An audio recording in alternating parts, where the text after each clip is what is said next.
Il decreto legge mille proroghe del governo Meloni ha stanziato 80 milioni di euro per la ZLS Bluegate Porto di Venezia Rodigino. Il già stridente contrasto con i 2,2 miliardi fissati dalla legge di bilancio 2025 per la ZES Unica del Sud si amplia considerando che recentemente sono state approvate le ZLS di Liguria, Emilia, Toscana, Lombardia e a breve anche Friuli, tutte realtà con cui quegli 80 milioni di fondo indistinto andranno divisi.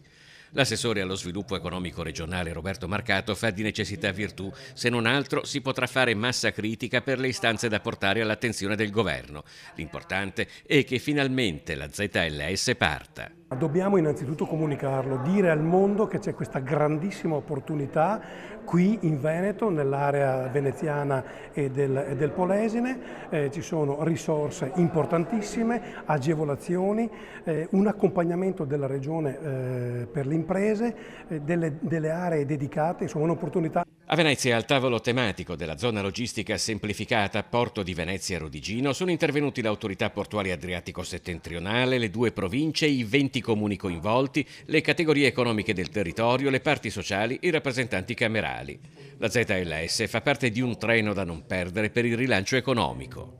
Abbiamo approvato un piano energetico da 8,7 miliardi di euro di risorse, abbiamo approvato un disegno di legge che è diventato norma sull'attrazione di investimenti di 45,5 milioni di euro, tutti dedicati alle imprese, abbiamo 80 milioni di euro per la ZLS e abbiamo presentato qualche giorno fa un bando dedicato alle imprese, esclusivamente alle imprese, per la transizione energetica di 56 milioni di euro. Io credo che una concentrazione così alta di risorse non si sia mai vista in Regione Veneto.